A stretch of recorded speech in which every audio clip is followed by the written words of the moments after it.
l'innovation participative, à mon sens, est d'une modernité intemporelle. Elle crée de la valeur à la fois pour l'organisation, pour l'entreprise, mais aussi pour les personnes qui sont concernées par le dispositif. Si on considère que la démarche d'innovation participative est en fait une démarche collaborative qui mobilise la puissance du collectif d'une manière générale, et que c'est fait dans le but de créer de la valeur nouvelle pour l'organisation et l'entreprise, alors oui, il faut en faire. Il faut en faire et c'est utile. Et par puissance du collectif, j'entends la question de mobiliser les intelligences des collaborateurs, agir sur et mobiliser la motivation des collaborateurs également, et puis aussi travailler avec des expertises qui existent dans l'entreprise, et peut-être même travailler également sur des imaginaires nouveaux pour créer de la valeur parfois disruptive, ou en tous les cas pour changer de paradigme.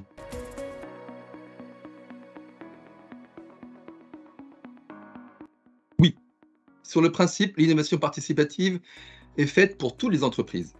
Maintenant, dans la réponse opérationnelle, elle sera différente d'une entreprise à l'autre, bien évidemment. Et elle sera différente parce que le contexte de l'entreprise, la culture de l'entreprise, le secteur dans lequel elle se situe, l'intention de ses dirigeants seront différentes.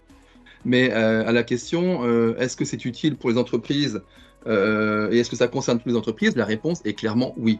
Simplement, avec une réponse adaptée à chaque entreprise, à chaque écosystème et à chaque culture.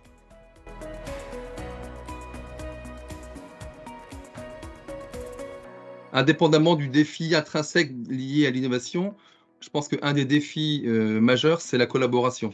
Le fait de travailler de manière vraiment transverse au sein de l'entreprise et d'embarquer vraiment l'ensemble des collaborateurs, l'ensemble des parties prenantes. Ce qui est parfois contre-intuitif par rapport à des logiques plus ou moins verticales qui existent et qui sont héritées des codes du management du XXe siècle.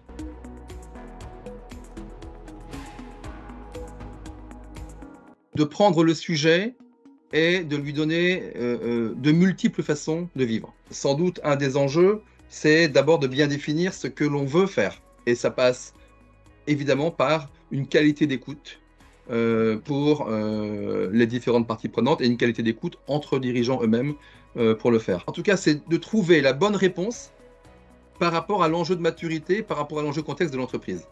Et certainement pas de copier des recettes qui ont eu marché dans d'autres entreprises et de les appliquer stricto sensu dans une autre entreprise.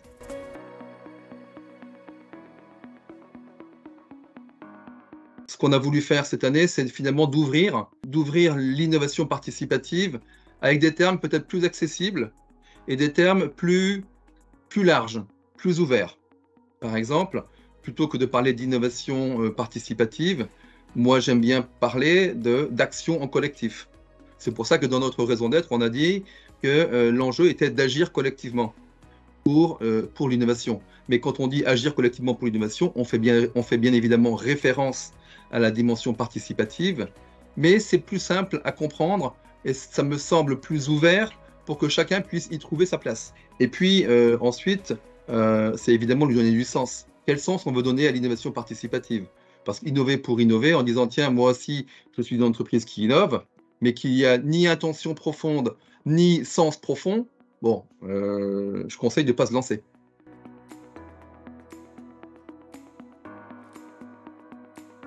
Alors, j'en ai 3, des propositions. La première, c'est d'écouter ou d'impliquer vraiment l'ensemble des collaborateurs et l'ensemble des parties prenantes dans sa démarche. La deuxième règle, à mon sens, c'est de se faire accompagner par des entreprises, par des experts qui ont déjà une vision large et une expérience du traitement des démarches d'innovation participative. Et la troisième raison, c'est de rejoindre Innovateur pour pouvoir se nourrir de l'écosystème et de pouvoir échanger avec d'autres entreprises qui sont sur le même sujet et se nourrir de la richesse et des échanges entre pairs.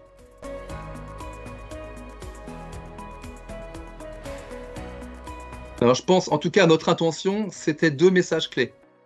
C'était 1, la puissance du collectif, parce que c'était le thème le thème du Carrefour. Donc je reviens encore à la notion de, plutôt que de parler d'IP, c'est de dire on parle de la puissance du collectif avec tout ce que ça veut dire à l'intérieur.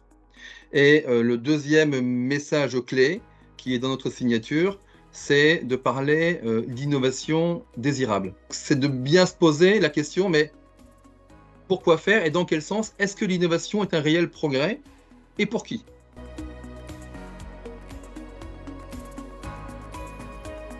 Pour une raison simple, c'est qu'au bout du bout, pour n'importe quel projet, n'importe quel sujet, c'est une affaire d'hommes. On commence à le réaliser. Il y a aussi une logique de pivot entre les compétences dures, entre guillemets, et les compétences, les soft skills, donc les compétences comportementales et sociales. La collaboration, la communication, l'esprit critique, la créativité, ça, ce sont des compétences comportementales et sociales majeures pour adresser les défis au XXIe siècle. Et ça fait partie du dispositif de compétences propres à l'innovation collaborative. Voilà, donc c'est parce que c'est l'humain qui est au cœur. On l'a oublié, mais c'est l'humain qui est en jeu dans ce sujet.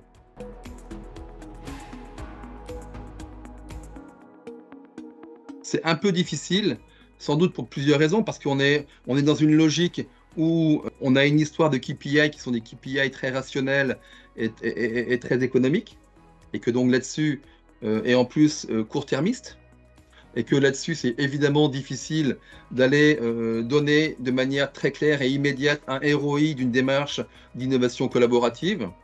La deuxième chose, c'est que sans doute le mindset est à évoluer, est à faire changer. Si tout est économique, forcément, ça devient compliqué. Et pour autant, c'est contournable. Si on vient avec, d'abord avec de l'humilité sur un processus collaboratif, de la méthode, avec une intention clarifiée, et puis ensuite raisonner aussi en logique d'effectuation et aller avec des quick wins assez rapides et pas partir sur un dispositif théorique extrêmement robuste, mais tellement compliqué que personne n'y rentre. C'est un vrai travail de pédagogie.